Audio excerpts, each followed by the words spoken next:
Hello everyone. आज आप लोग आपके हिंदी का चैप्टर 8 जो है काव्यखंड से कन्यादान उसे पढ़ने जा रहे हैं। इसका आप लोग कवि परिचय पढ़ लेंगे और इसका सारांश हम देख लेते हैं। इस कन्यादान जो कविता है, इसमें एक माँ अपनी बच्ची को अपनी अंतिम पूंजी समझते हुए और उसे विदा करते हुए उसे कुछ सीख देती है, बताती है।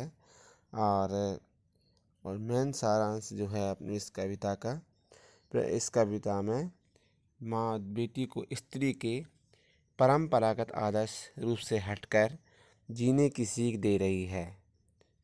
कवि का मानना है कि समाज व्यवस्था द्वारा स्त्रियों के लिए आचरण संबंधी जो प्रतिमान, जो नियम गढ़ दिए जाते हैं, बना लिए जाते हैं, वे आदर्श के नियम में बंधे होते हैं। कोमलता के गौरव में कमजोरी का उपहास छिपा रहता है। लड़की जैसा न दिखाई देने में इसी आदर्शीकरण का प्रतिकार है। बेटी माँ के सबसे निकट और उसके सुख दुख की साथी होती है। इसी कारण से अंतिम पूंजी कहा गया है। कविता में कोरी भावुकता नहीं, बल्कि माँ के संचित अनुभवों की पीड़ा की प्रामाणिक अभिव्यक्ति है। इस छोटी सी कविता में स्त्री जीवन के प्रति ऋतुराज जी की गहरी संवेदनशीलता अभिव्यक्त हुई है। तो माँ अपनी बेटी जो रहती है, उस बेटी को विवाह के समय सीख दे रही है और अपनी अंतर्वेदना को, यानी मन के भावों को प्रकट कर रही है। माँ की वेदना कितनी तीव्र है, इसे बताने के लिए प्रमाण की आवश्यकता नहीं होती।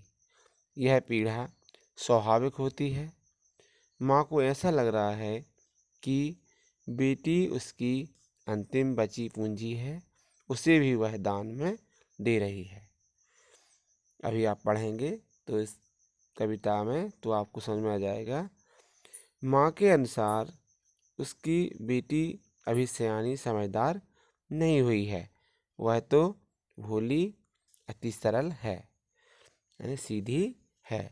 वह सुख की कल्पनाओं को लिए दुख को प्रकट करना नहीं जानती, अर्थात वह जीवन के सुख दुखों से अभी अपरिचित ही है। माँ बेटी को सीख देती है, सावधान कर रही है कि पानी में झांककर अपने चेहरे के सौंदर्य को देखकर अधिक इतराना मत, खुश मत होना। इससे आग की तरह सावधानी बरतना, क्योंकि आग रोटियां सेकने के लिए होती हैं, स्वयं जलने के लिए नहीं। वस्त्र और आभूषण शब्दों के भ्रम जाल की तरह हैं, उनके लालच में मत पड़ना। ये सब स्त्री जीवन को बंधन में डालने का कारण बनते हैं। माँ अपने अनुभव को बताते हुए बेटी से कहती है, माँ बताती है कि लड़की की तरह मर्यादा में रहना, परंतु लड़की की तरह केवल भोली बनकर मत रहना। हर तरह से सावधान रहना, सजग रहना, जीवन की हर परिस्थितियों का निर्भय होकर सामना करना। तो अब हम आपको ये आपके जो काव्य हैं, इनको अर्थ आपको एक्सप्लेन करेंगे और आप भी हमारे बताए अनुसार अर्थ को सुनकर आप भी इन पंक्तियों का अर्थ लिखने की कोशिश करेंगे। यानी आपको इन पंक्तियों का अर्थ भी लिखना है, क्योंकि कविता ज़्यादा बड़ी नहीं है। कितना प्रामाणिक था उसका दुख, लड़की को दान में देते इस वक्त जैसे वही उसकी अंतिम पूंजी हो। लड़की अभी सियानी नहीं थी, अभी इतनी भोली सरल थी कि उसे सुख का आभास तो होता था, लेकिन दुख बाँचना नहीं आता था। पाठिका थी वह धुंधले प्रकाश की, कुछ तुकों और कुछ लयबद्ध पंक्तियों की। तो आप समझिए आप लोग इसका अर्थ। कवि ने कन्या विवाह के बाद बेटी को उसकी ससुराल भेजते समय माँ की अंतर्वेदना यानी होता है मन के अंदर की जो वेदना, जो दुख होता है, उसको चित्रित किया है। माँ का जो माँ रहती है, माँ को आभास होता है कि उसने अपनी बची पूंजी, जिससे किसे माना गया है, अपनी बेटी को, उसने अपनी बची पूंजी को दान कर दिया। उसके पास कुछ भी शेष नहीं बचा जिसे अपना समझ सके। तो उसके हृदय में स्वयं ही उद्गार फूट पड़ते हैं, यानी उसके हृदय में, मन में अपने आप जो है भाव विचार उठने लगते हैं कि बेटी अभी सयानी नहीं हुई है, वह इतनी भोली है कि सुख की कल्पना तो करती है, परंतु जीवन में आने वाले दुखों से अभी अपरिचित है। वह आने वाले दुखों को कैसे सहन कर सकेगी? वह तो विवाह से संबंधित सुखों की काल्पनिक इच्छा में जी रही है। यानी जो विवाह होता है, उसके बाद बच्चियां ससुराल जाती हैं, तो वह उसी कल्पना में, उसी सुखों को अपने मन में सजोए हुए जी रही है, जो अस्पष्ट थी। यानी अस्पष्ट मतलब होता है साफ नहीं थी कि अब वहाँ जाकर उसे कैसा माहौल मिलेगा, किस तरीके से वह रहेगी और किस तरीके से उसके साथ व्यवहार किया जाएगा, वह उसको पता नहीं था। वह तुकों और लयबद्ध पंक्तियों को सरलता से, सहजता से पढ़ना जानती थी।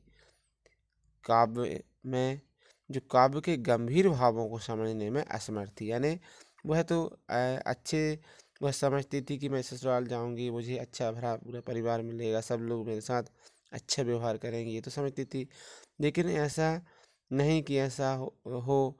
कुछ कठिनाइयाँ भी रहती हैं, कुछ समस्याएं भी रहती हैं, कुछ ऐसे लोग भी रहते हैं जो कि परिवार में सुख को कहना चाहिए सुखी रखने में असमर्थ रहते हैं।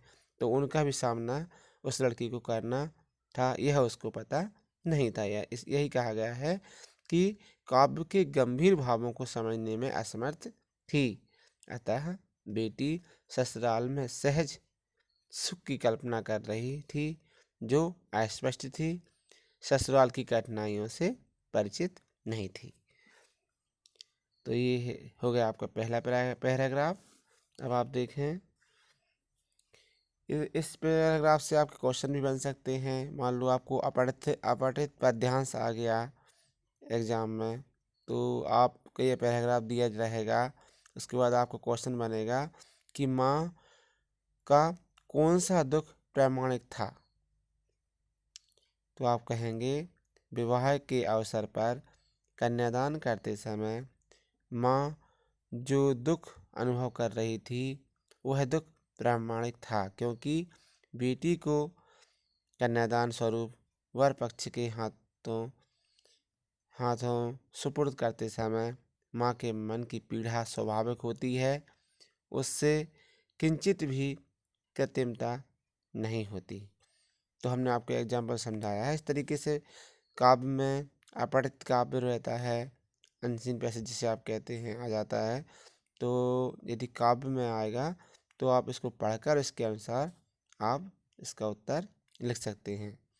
तो जैसे बेटी को अंतिम पूंजी क्यों कहा गया है, तो इसका आंसर रहेगा बेटी से माँ का संबंध निकट का रहता है। सुख दुख में अभी सभी प्रकार से माँ को बेटी का सहयोग प्राप्त होता है, इसलिए बेटी को ही माँ के लिए अंतिम पूंजी कहा गया है। तो ये आप अपने मन से इनके आंसर भी दे सकते हैं।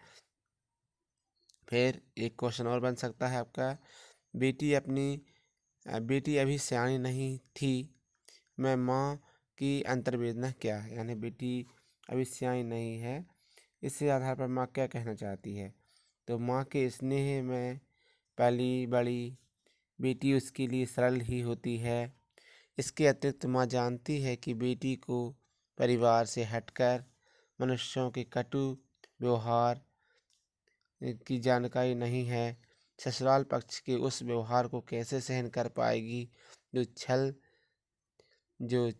छद्मों से युक्त होते हैं, यानी छल कपट वाले कुछ लोग भी होते हैं, उन्हें कैसे समझ पाएगी? माँ की यही अंतर्वेदना उसे संत्रस्त कर रही है, यानी दुखी कर रही है। तो ये आपके एक तो आप काव्य का जो है आपके पैराग्राफ का हिंदी अनुवाद कर लेंगे। उसके बाद आपके यदि इसके अंदर से क्वेश्चन पूछे जाएं यानी तो भी आप उसको अपने अनुसार समझकर उसका आंसर भी दे सकते हैं। तो अब हम बढ़ते हैं सेकंड पैराग्राफ की ओर। माँ ने कहा, पानी में झांककर अपने चेहरे पर मत रीझना। आग रोटियां सेकने के लिए है, जलने के लिए नहीं। वस्त्र और आभूषण शाब्दिक भ्रमों की तरह बंधन है स्त्री जीवन के। माँ ने कहा, लड़की होना पर लड़की जैसे दिखाई मत देना। अब आप देखिए यहाँ पर माँ क्या कहती हैं। माँ कहती है, माँ ने बेटी को विदा करते समय सावधान किया कि अपने सौंदर्य पर यानी अपनी सुंदरता पर इतराना मत।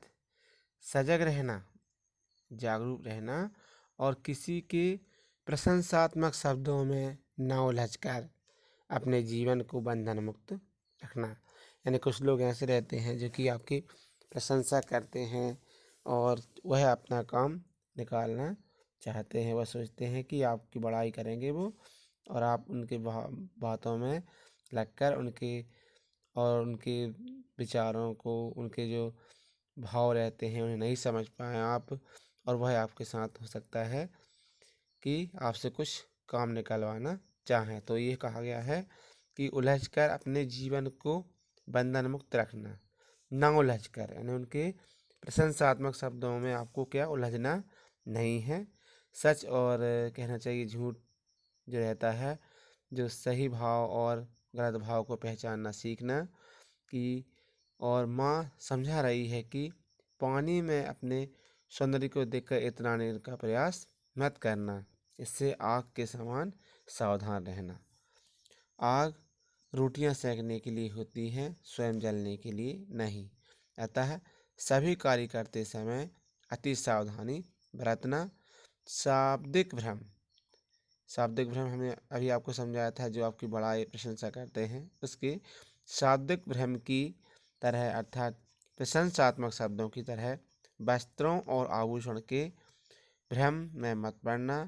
यही भ्रम स्नेह का आभास कराकर बंधन में जकड़े रहेंगे। तुम लड़की की तरह मर्यादित व्यवहार करना, किंतु सामान्य एवं कमजोर लड़की की तरह अत्याचार सहने के लिए दुर्बलता मत दिखाना, यानी किसी के सामने कमजोर मत बनना। तुम हर तरह के शोषण का साहसपूर्वक मुकाबला करना। तो ये हो गया आपका अर्थ। अब देखते हैं हम, यदि आपका एक काव्य आधा आ जाता है अपठित काव्य और आपसे कहा जाता है कि इसके नीचे लिखे प्रश्नों के उत्तर दीजिए, तो कुछ क्वेश्चन बन सकते हैं इससे। जैसे, माँ ने बेटी को चेहरे पर ना रीझने की सलाह क्यों दी? आप कहेंगे, प्रायः सुंदर स्त्री अपनी सुंदरता की प्रशंसा सुन प्रसन्न होती है, फिर प्रशंसा के बंधन में बंधी रहकर कमजोर बनकर ही रहना पड़ता है। इसी ही अपना सर्वस्व मान घर की चार दीवारी में आबद्ध, यानी चार दीवारी के अंदर ही रहती हैं। परंपराओं के निर्वाह तक सीमित रहना ही जीवन की सार्थकता समझ ली जाती है। माँ ने बेटी को कैसे सावधान किया है? माँ ने बेटी को सावधान किया कि अपने चेहरे के सौंदर्य को देखकर या वस्त्र आभूषण को देखकर किसी की प्रशंसापूर्व शब्दों को सुनकर खुश मत होना। ये सब स्त्री जीवन को बंधन में डालने के कारण बनते हैं। तो ये आपके क्वेश्चन बनेंगे। कवि ने वस्त्र और आभूषण को शाब्दिक भ्रम में किस लिए कहा है? तो ये इनके आंसर आप लोग इसके अंदर से देख लेंगे।